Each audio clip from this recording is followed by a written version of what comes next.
We all know that there are some major challenges when it comes to making drip cakes. It can be too runny, it can be yellow when it's supposed to be white. So today I'm going to be showing you how to correct all of those mistakes so that we can make clean and professional drip cakes. So our first mistake is going to be using candy melts without adding any liquid.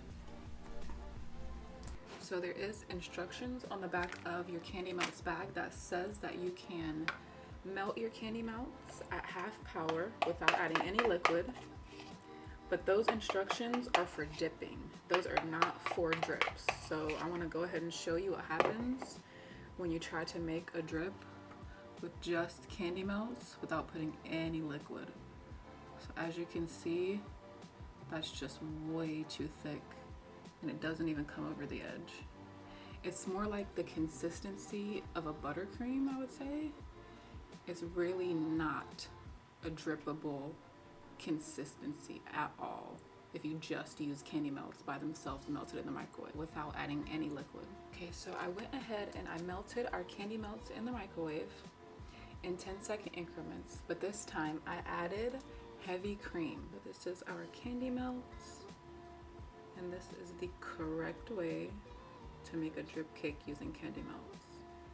As you can see on the wrong side, we use no liquid at all, no water, no heavy cream. And then this is our correct side where we added heavy cream in a 2-to-1 ratio. So if you are going to use candy melts, this is the way that I recommend that you make them.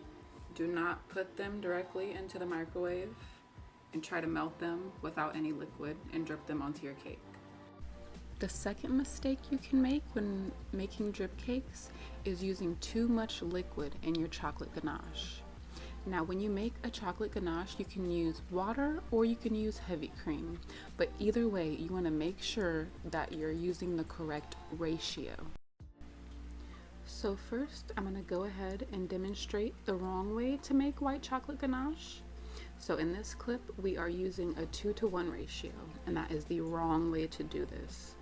So we are adding 2 ounces of chocolate, and then we are adding 1 ounce of heavy cream for our 2-to-1 ratio. And you'll see in the next clip why this is wrong.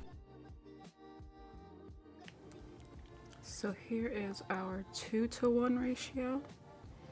So we have 2 ounces of chocolate and 1 ounce of cream, heavy cream.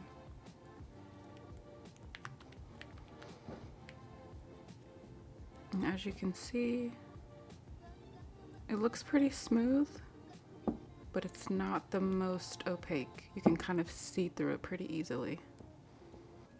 So here we have our drip. This is made with Ghirardelli baking chips, and this is made with a 2-to-1 ratio, which means we have 2 ounces of Ghirardelli baking chips and 1 ounce of heavy cream. Okay, so let's jump right into the correct way to make a white chocolate drip cake. In these clips, I am using the correct ratio, which is a 3-to-1 ratio. Right here, I have 3 ounces of Callebaut white chocolate, and to that, I'm gonna add 1 ounce of heavy cream. So that's our 3-to-1 ratio. The first number is our white chocolate, and the second number is always your liquid.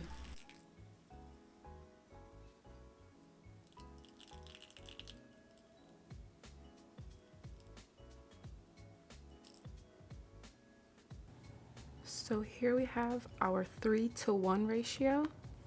So this is 3 ounces of white chocolate to 1 ounce of heavy cream.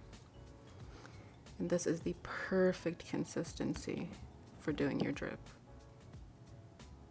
It's very opaque, so it's not as thin and runny. You can't see through it as well. That brings us to our third mistake, which is just leaving your ganache this color and not adding any violet or white coloring to counteract this yellow. You cannot use a neon purple or a purple that has a warm undertone to it, because that's not going to give you the results that you want. You want to look for a violet purple that has a blue undertone, and that's going to counteract that yellow color. I just use a toothpick, and I get a small amount on there, and then I kind of that's what's left on there. I kind of dip it into the bowl. That's actually looking pretty great. Okay, so here we are after we added our first drop of purple. That yellow definitely is a little bit more muted. It's not as bright and in your face of a yellow. It's almost going like a gray color. Now we're gonna go ahead and add our white gel and see where we're at. Okay, so here is the white we're gonna be using.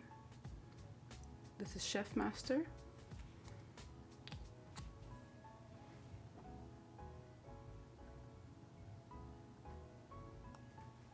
So that's how much we're gonna start with. And let's see what happens from there.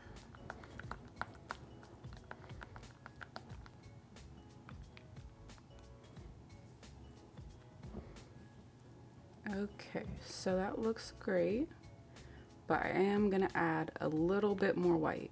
I think it could just be a little brighter than this. I'm gonna add about that much more.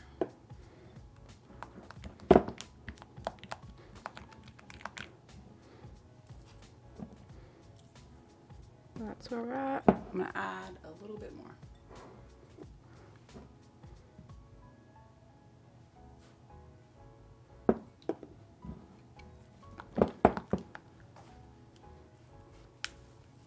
Sorry if you guys can hear that noise, that's my cat. She's playing in her tunnel right now. Okay, so there is our end result after we add our purple color and our white. As you can see, that's just so much more opaque, so much more white. That yellow tint isn't there anymore. This is all you have to do to counteract that yellow. Okay, so now we're gonna go ahead and start making our drip with our 3-to-1 ratio. So I am using Callebaut white chocolate, and I'm also doing this onto a chilled cake. I chilled this cake for about 20 minutes in the fridge, and that brings us into our fourth and final mistake, which is dripping onto a warm cake. Whenever you're making a drip cake, you do not want to create your drips onto a cake that has been sitting out at room temperature, because it will cause your drips to run all the way down the side of your cake and pool at the bottom. So our first mistake was using candy melts without adding any liquid to them. Our second mistake was adding too much liquid to our white chocolate ganache. Our third mistake was adding no violet or white to counteract that yellow color. And our fourth mistake is dripping onto a warm cake. I really hope this video helped you guys, and I'll see you next time.